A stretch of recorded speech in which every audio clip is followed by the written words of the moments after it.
Welcome back everyone, this is going to be my video all about how Loki and Kang just set up everything that's going to be happening during Marvel Phase 4 in the movies and the Disney Plus series like Marvel's What If. Everything is connected, there's going to be a bunch of really cool Easter eggs, so if you're brand new to the channel, be sure to subscribe to get all the episodes. I will be doing videos for all the What If episodes. It's going to start in a couple weeks on August 11th. It'll be a Wednesday show just like Loki, so it'll be the exact same video schedule that I had for my Loki videos. And careful for spoilers for everything that happened on the Loki series if you have not seen those episodes yet, because a lot of what's happening is based on what happened at the end of Loki episode 6.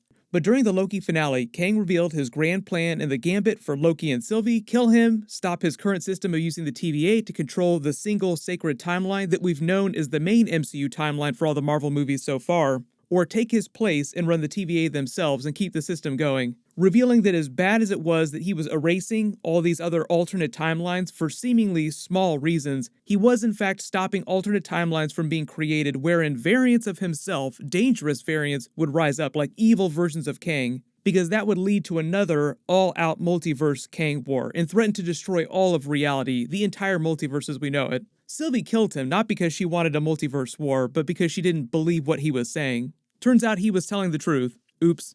And as we see the sacred timeline branch out into hundreds, then thousands of alternate timelines, alternate realities, the infinite Kang variants start rising up and the multiverse war starts playing out again. Killing He Who Remains Kang also reset the timeline so that everything in the main MCU timeline that we've seen so far restarts. The reason it did that was just because of the way he was manipulating the timeline to keep it in a loop state. It just made it easier to control all of time simultaneously that way. But now Marvel's using each of these new branches that you see growing, these branch timelines, as a way to explain all the new MCU multiverse of the movies and the shows. Like this is a branch where the Sony Spider-Man movies with Tobey Maguire took place. Here's a branch representing the universe where the Amazing Spider-Man Andrew Garfield movies took place. Here's another branch representing the Marvel Netflix universe. Here's one for the Deadpool movies, another one for the Fox movies, and so on and so forth. You get the idea.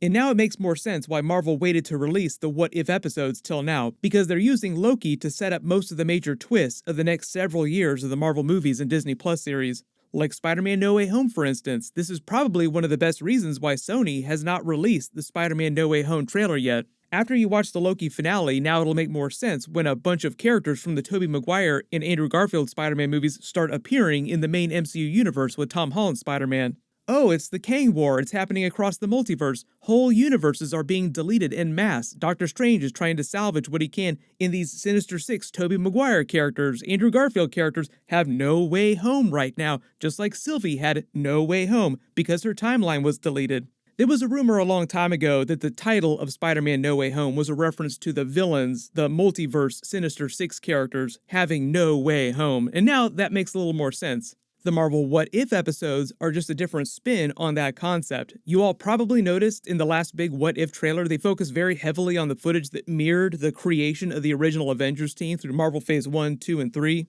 A lot of the scenes were from the early Marvel Phase 1 movies just flipped on their head like, what if Iron Man didn't become Iron Man? What if he was saved by Killmonger? And what if Killmonger became Black Panther? What if skinny boy Steve Rogers became Howard Stark's version of Iron Man during World War II and Peggy Carter got the super soldier serum, becoming Captain Britain? The reason why she's got this British uniform, the British flag on her shield, is because she was part of the British Army when she was working on the Super Soldier Project. But I believe they're just calling her Captain Carter during the series, like that's what it'll say on all of her toys. We see a new version of the Doctor Strange origin story where he goes super dark, and the events of the first Thor movie play out differently. Thor gets his hammer back without learning his lesson, seems like, and winds up turning into an even bigger party animal. I believe that's why they're calling him Party Thor during the series.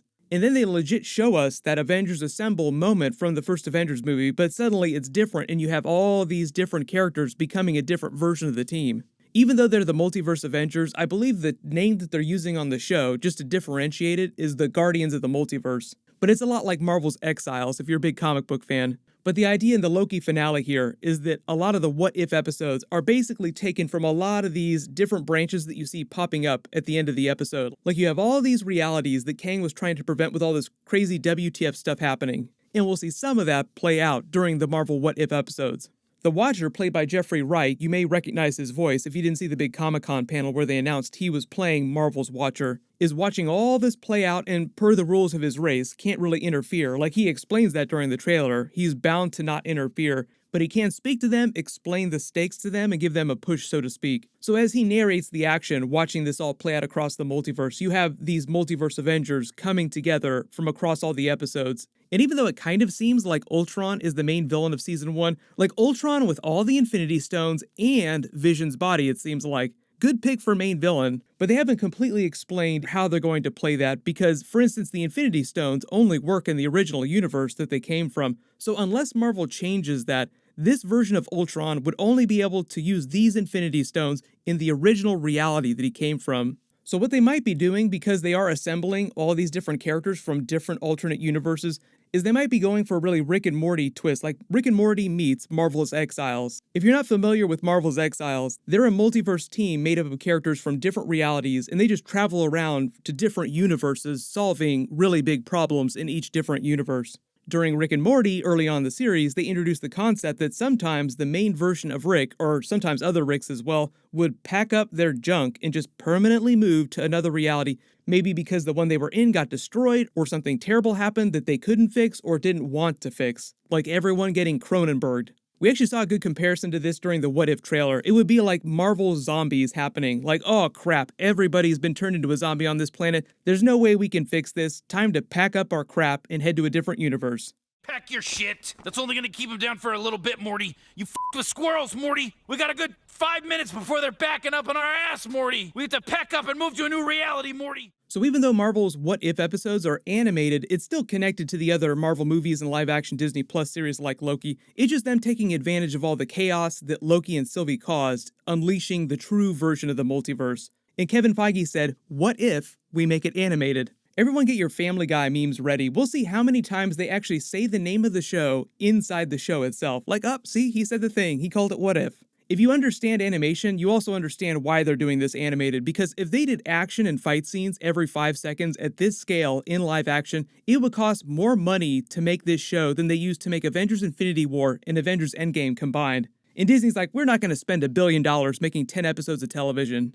But Kevin Feige made this big deal about how they wanted every episode of What If to feel like a big Marvel movie by itself, as opposed to say like WandaVision or even Loki, which had really big episodes. They did feel amazing, but most of the time they still felt like TV shows, and every once in a while they would just get really, really huge. If you're a big fan of the classic What If comic book stories, the other big change they made here is that the series What If is meant to be serialized episodes, so all the episodes are connected in a way that the original What If comics were not. Like you see Captain Carter start in World War II in her episode, I believe that's meant to be episode 1, but then you also see her show up later in the Doctor Strange episode to recruit him. You see Killmonger in that early Iron Man 1 episode, but then you also see him later fighting Ultron's army in Wakanda.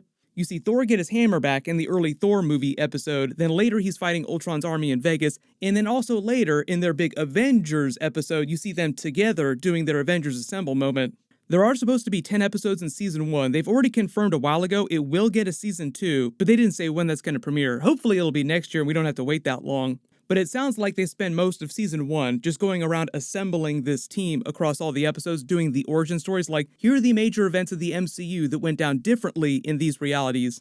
And then when we get to Season 2, they just spend all the episodes flying around the different universes, solving problems as the team, and maybe cycling the roster every once in a while. Because the other big thing is they have all the MCU actors coming back to play their characters. So I don't expect, for instance, like Chris Hemsworth to come back for 10 seasons of What If. There were really only like 2 or 3 Marvel actors that didn't come back to voice their characters. Everybody else came back. Like Robert Downey Jr. already kind of said he's retired as Iron Man, so that's why he's not coming back. Chris Evans kind of said the same thing, retired from doing Captain America.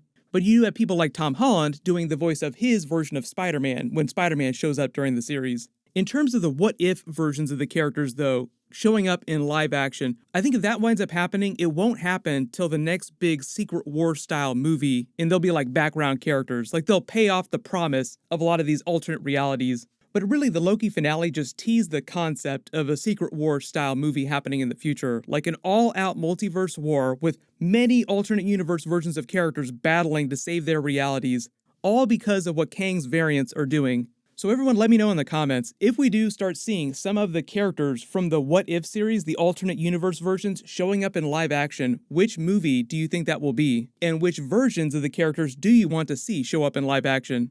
But hopefully that explains what's going on. And if you were wondering, yes, the series is canon, but like I said, you probably won't start seeing these animated characters actually crossing over, like legit crossing over in live action, till like way, way down the road in a big crossover Secret War style movie. Obviously, a lot of what happened in the Loki finale will inform what's happening in Spider-Man No Way Home, Doctor Strange 2, Multiverse of Madness, Ant-Man 3, Quantumania. I'll talk about that when we get some new footage for all these upcoming movies. And there's all kinds of rumors about the Spider-Man No Way Home trailer. Whenever they do decide to release that, of course I'll do a video for it.